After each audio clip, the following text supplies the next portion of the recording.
The silent manor, পর্ব সংখ্যা ৬২, লেখনীতে Diana Emroz lucky. মায়া বিমর্ষ হয়ে চারিদিকে তাকালো। দূর থেকে একটা অশ্বে কাউকে ছুটে চলে যেতে দেখল। মায়া চোখ সরিয়ে মীরের কাছে ছুটে এলো। মীর দাঁড়িয়ে হাতটা চেপে ধরে রেখেছে, চোখে জিদ ফুটে উঠল। সেও দেখার চেষ্টা করলো আক্রমণকারীকে। চলে গিয়েছে অনেক দূরে লোকটি। মীর একবার হাতের দিকে আরেকবার আক্রমণকারীর দিকে চেয়ে বলল, আমাকে কি জেনে বুঝে আঘাত করলো নাকি অন্য কাউকে ভেবে? হয়তো অন্য কাউকে ভেবে। নয়তো আপনার তো কোনো শত্রু নেই এখানে। আপনার বাবা বিদেশের নাগরিক, আপনিও এখানে বেড়াতে এসেছেন। মায়ার রেশ ধরে মীর বলল, বোধহয় অন্য কাউকে ভেবেই আমার তীর ছুঁড়েছে। এই জন্যই আমার গ্রাম পছন্দ নয়, চারিদিকে শত্রু। কে কখন কাকে খতম করবে সেই চিন্তা ভাবনা। আপনার হাত থেকে রক্ত ঝরছে, মায়া বলল। মীর ঘুরে তাকালো সেদিকে। সাদা শার্টটি লাল হয়ে গিয়েছে, হাতার উপরি ভাগটায় ক্ষত হয়েছে। এখন হালকা ব্লাড ঝরছে। ঝরুক, থেমে যাবে একটু পরে। মায়া শুনল না মীরের কথা।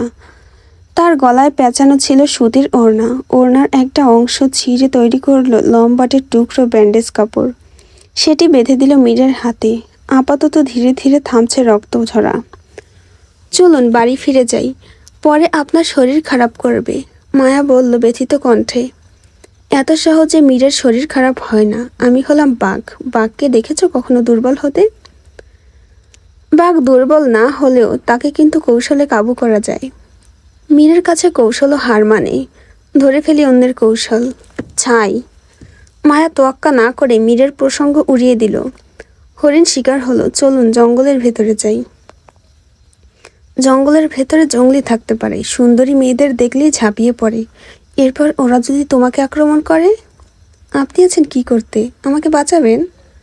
বয়েই গিয়েছে বলেই মীর একটা সিগারেট ধরালো। সিগারেট ফুঁকতে ফুঁকতে জঙ্গলের ভেতরের পথে এগোলো। মায়া পিছু নিল। পিছ থেকে মীরের দিকে প্রশ্ন ছুড়ছে, এত বেশি সিগারেট খান কেন? বদ অভ্যাস ত্যাগ করুন, নয়তো পরে ক্ষতি হবে। কত ক্ষতি তো না চাইতেই হয়, জেনেও না হয় কিছু ক্ষতি বয়ে আনা যাক। আপনার বাবা তো ভালো মানুষ, উনি তো ধূমপান করেন না, আপনি করেন কেন? বাবা আমার মাকে পারিবারিকভাবে বিয়ে করেছিল, প্রেম করে নয়। কিন্তু আমি তো বিয়ের আগে থেকেই আমার হবু বউকে ভালোবাসি। মায়া মীরকে মনে মনে শেয়ানা বলল। মীর ঘুরে মায়ার দিকে চেয়ে বলল, পেছনে কেন, পাশে এসে হাঁটো। মায়া অনুমতি পেয়ে মীরের পাশে হাঁটা শুরু করলো। দুজনের হাতে অশ্বের লাগাম ধরা। যেদিকেই যাচ্ছে অগ্নিলো পিছু পিছু হাঁটছে। ঘন জঙ্গলের মধ্যে মায়া আজ প্রথমবার প্রবেশ করলো। এর আগে শুধু হাত কয়েক পর্যন্ত এসে তাকে থামতে হয়েছিল বিষাক্ত সাপের জন্য। জঙ্গলের ভেতরের অংশে বেশিরভাগ মৃত গাছ, ছোট ছোট গাছ, কিছু বড় মোটা তাজা জাতীয় কাঁঠালের গাছ।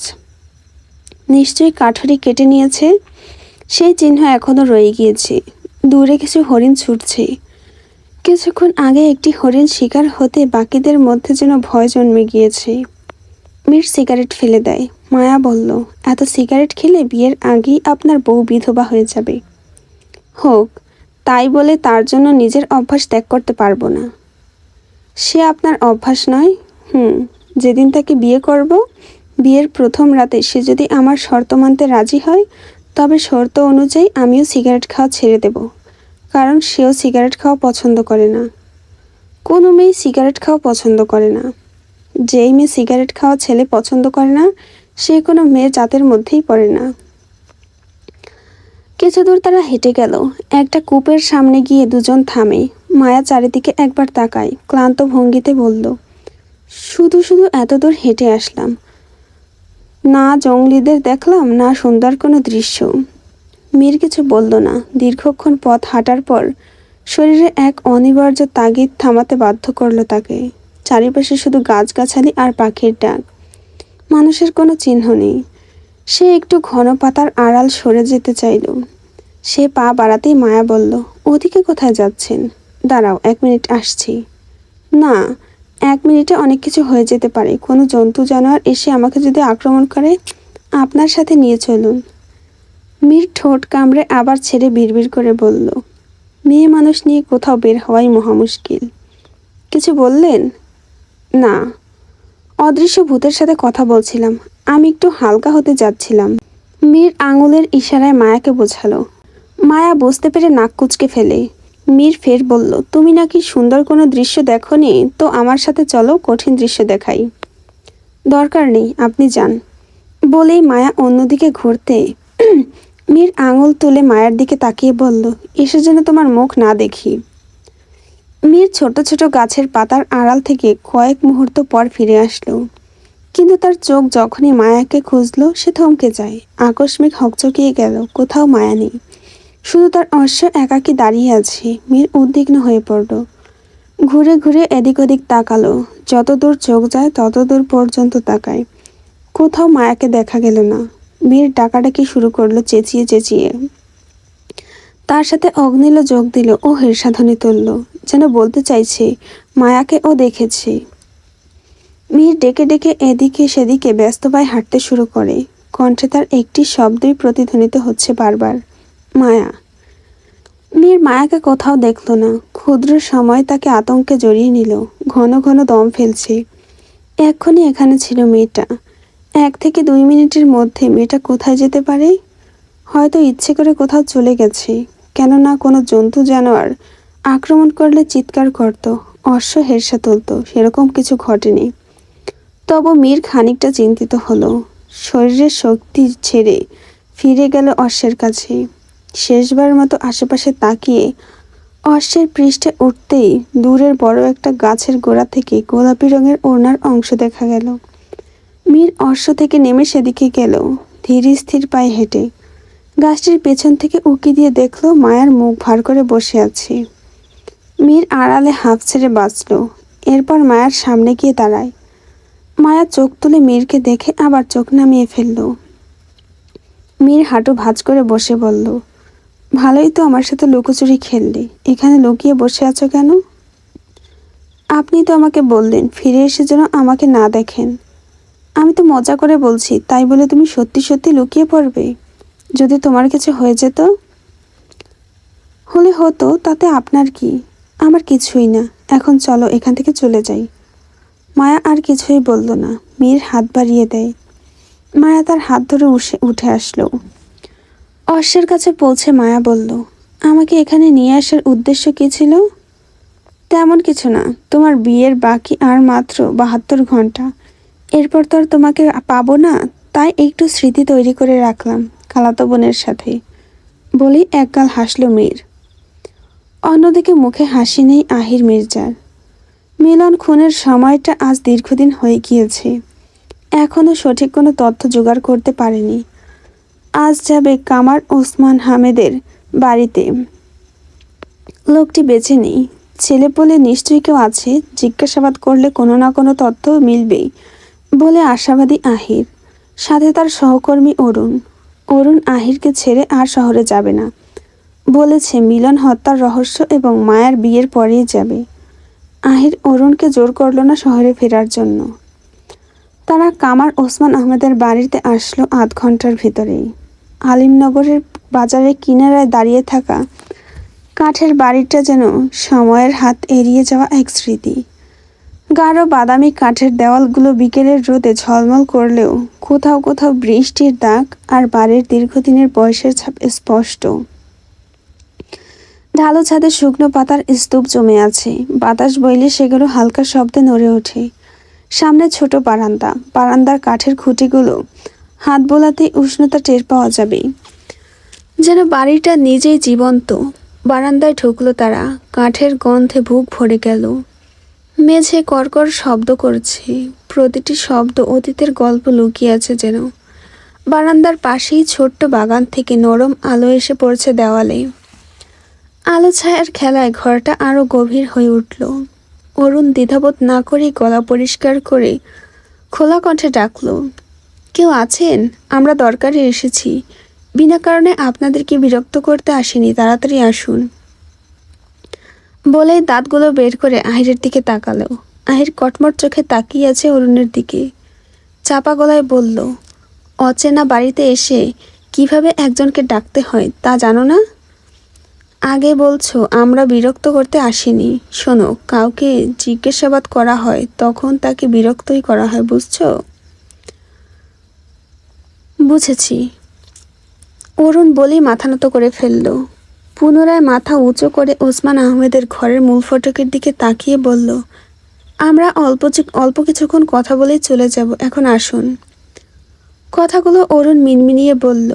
আহির অরুণের কাণ্ডকারখানা দেখে নিজের কপাল নিজেই চাপড়ায়। ঘরের ভেতর থেকে একজন তরতাজা যুবক বের হয়ে আসলো। গায়ের রং কুচকুচে কালো, পরনে সাদা রঙের লুঙ্গি। ময়লা জমে সাদা থেকে ধোঁয়াশা হয়ে গিয়েছে, ফতুয়ার রংটাও কালচে। বয়স দেখে বোঝা যাচ্ছে 30-এর ঊর্ধ্ব। যুবকটি লুঙ্গি ধরে আহিরের সামনে এসে দাঁড়ায়, বলল, ডাকছেন কি লাগ্যা? অরুণ আহিরকে সরিয়ে দিয়ে বলল, আমি ডেকেছি, আমি গোয়েন্দা, আপনার বাবার হত্যার তদন্ত করতে এসেছি। যুবকটি প্রথমে অরুণকে পর্যবেক্ষণ করে বলল, আপনার দেখা তো গোয়েন্দা মনে হইতেছে না, চেলা চেলা লাগে। আহির এহেন কথা শুনে আড়ালে হাসল। অরুণ অপমানিত বোধ করল। ঘাড় ঘুরিয়ে একবার আহিরকে দেখল, পুনরায় যুবকটির দিকে তাকিয়ে টান টান গলায় বলল, আমাকে চেলা চেলা মনে হচ্ছে? আপনার সাহস তো কম নয়। অরুণ থেমে গেল, রাগে গজগজ করতে করতে পুনরায় বলল, জানেন এই পর্যন্ত আমি কয়টা কেস সমাধান করেছি? মিনিমাম 50টা। যুবকটি স্বাভাবিক ভঙ্গিতে বললেন, কেমনে সাহায্য করবার পারি? আপনার বাবা কিভাবে মারা গিয়েছে? অরুণের প্রশ্ন শুনে কিঞ্চিত আশ্চর্য হলো যুবক। আহির এবারও হাসি ধরে রাখতে পারল না। আহির অরুণের কানের কাছে মুখ নিয়ে ফিসফিসিয়ে বলল, এভাবে প্রশ্ন করলে তোমাকে জনগণ পেটাবে। কেন স্যার? তুমি প্রথম বলেছ আপনার বাবার হত্যার তদন্ত করতে এসেছি, দ্বিতীয়বার আবার জিজ্ঞেস করলে আপনার বাবা কিভাবে মারা গিয়েছে। এটা থেকে বোঝাই যায় কে আসল গোয়েন্দা আর কে চেলা। স্যার, আপনিও আমাকে চেলা বললেন। অরুণের প্রশ্নের জবাব না দিয়ে আহির যুবকটির সম্মুখে অগ্রসর হলো। আমি ডিটেকটিভ আহির মির্জা। কিছুদিন আগে মিলন নামে একজন খুন হয়। সেই খুনের তদন্ত করতে গিয়ে আপনার বাবার খোঁজ পাই, জানতে পারি উনিও খুন হয়েছিল। যুবকটি কিছু বলল না, মাথা নিচু করল, লুঙ্গিটা 2 ভাঁজ করে কোমরে গিট্টু দিল। এরপর চোখ তুলে বলল, ঠিকই শুনছেন, বহেন, সব কইতাছি। আহির দৃঢ় আগ্রহ নিয়ে বসে পড়ল। পাশে বসে অরুণ। যুবকটি কাঠের একটি ভাঙা চেয়ার এনে বসে। আহির আগ বাড়িয়ে বলল, আপনার নাম কি? যুবকটি জবাব দিল, আমি আকবর, ওসমান আহমেদ। যার খোঁজে আইছেন তার পোলা। মিলন যেদিন খুন হয়েছে আমার আব্বাও ওই দিন খুন হয়েছে। আব্বার ওই দিন কামের ব্যাপক চাপা ছিল, রাত কইরা বাড়িতে ফিরতেছিল। অমন সময় জমিদার বাবুর তাঁতশালা দিয়ে মেয়েদের কণ্ঠ পায়। ছুটে যায় আব্বা, ভাবছে হয়তো কোনো মাইয়ি মানুষ বিপদে পড়ছে, কিন্তু যাওয়ার পর ওনারে ছুরির আঘাত করে। আব্বা কোনোরকম জান লইয়া বাড়ি অবধি আইছিল। অস্পষ্ট কইরা এই কথাগুলো কওয়ার সুযোগ হয়েছে। এরপর শেষ নিঃশ্বাস ত্যাগ করেন। আকবর এতটুকু বলে থামে। আহিরের কৌতূহল আরও বেড়ে গেল। গতকালের দোকানের বক্তব্যের সাথে আজকের আকবরের বক্তব্যের বেশ ফারাক। আপনি মিথ্যে বলছেন। আপনার বাবা বেশ অনেকদিন আগেই খুন হয়েছে, মিলন হত্যার আগে। আহির হ্যাট খুলতে খুলতে বলল।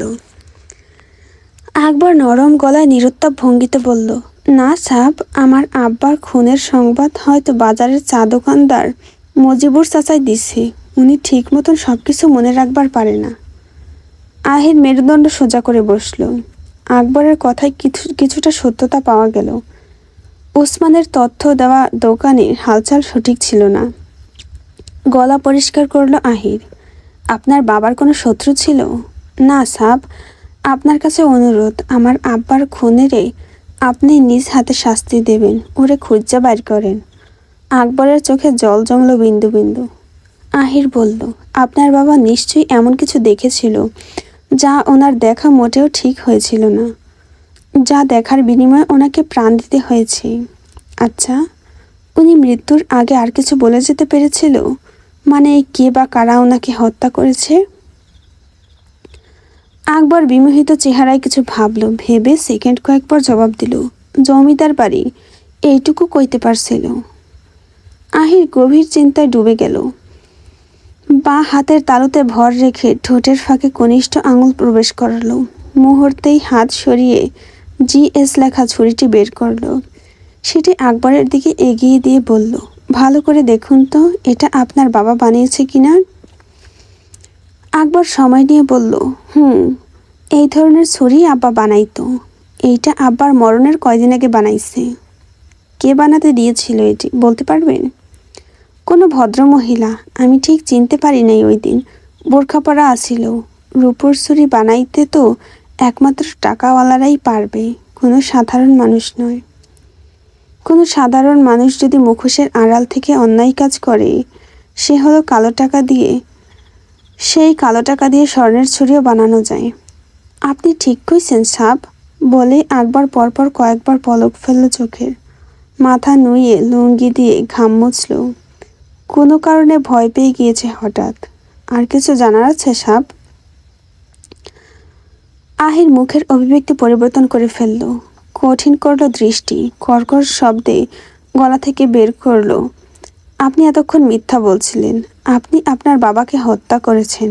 আপনি এক সময় আমজাদ চৌধুরীর কারখানায় কাজ করতেন। এরপর একদিন তার সাথে ঝগড়া হয়, আপনাকে বের করে দেওয়া হয় তার কারখানা থেকে। তাই ওনার প্রতিশোধ নিতে নিজেই নিজের বাবাকে ওনার গুদাম ঘরে আটকে রেখে মেরে ফেলেছেন। আর এই কাজে আপনার সঙ্গী ছিল আপনার স্ত্রী। সেই জন্যই সেদিন রাতে আসফার আলী সাহেব ওই পথ থেকে ফিরতে গিয়ে আপনার স্ত্রীর কণ্ঠ পায়। আকবরের শরীর কেঁপে উঠল থরথর করে। চোখ দুটো রক্তিম হয়ে গেল। বসা থেকে উঠে আহিরের সামনে বসে বলল, কি বলছেন সাব এসব? আমি কেন মারবো আমার আব্বারে? আহির রহস্যময় হাসি দিল। কারণ ওই দিন রাতে আপনার মূল লক্ষ্য ছিল মিলন। মিলনকে সেদিন রাতে ঘর থেকে ডেকে নিয়ে গিয়েছিলেন আপনি। এরপর আপনি তাকে হত্যা করেন। কিন্তু দুর্ভাগ্যবশত সেই দৃশ্য দেখে ফেলে আপনার বাবা। এরপর যখন আপনার বাবা আপনাকে বাধা দিতে চায়, তখন তাকে উপরে পাঠিয়ে দিলেন। আর এতক্ষণ মিথ্যা বায়না দিচ্ছিলেন। আমি আহির মির্জা, কোনো কাঁচা গোয়েন্দা না। সব কিছু আমি গতকাল রাতেই হিসাবে মিলিয়ে পাই। মীর ইজি চেয়ারে বসে দোল খাচ্ছে।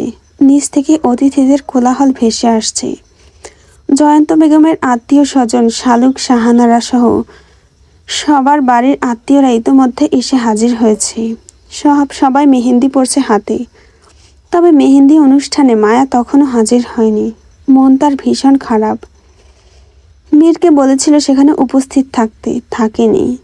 কোনো কারণে সেও উদাসীন। বুলবুল আসে তার ঘরে। তখন এক কাপ চা চেয়ে এসেছিল। বুলবুল চা এনেছে। মীরকে এগিয়ে দিল। মীর নিল না। বুলবুল পাশের টেবিলে রাখে। মীরকে চুপচাপ দেখে প্রশ্ন ছড়ল, আপনার মন খারাপ? প্রশ্নটা করার পর জবাবের আশায় অনেকটা সময় পার হয়। বুলবুল তারপরও বেহাইয়ের মতো অপেক্ষা করছে। জবাব মিলছে না। বুলবুল পুনরায় বলল, মীরবাবু, মন খারাপ? সবাই নিচে মজা করতেছে, আপনি এখানে একা চুপচাপ। এতক্ষণ পর যেন প্রশ্ন শুনল সে। নড়েচড়ে বসে ঘাড় ঘুরিয়ে তাকায় বুলবুলের দিকে। বলল, জানিস বুলবুল, কখনো আমি বাজে কিছু চিন্তা করি না। যা হবে ভালোই হবে, সবসময় সুধারণা রাখি।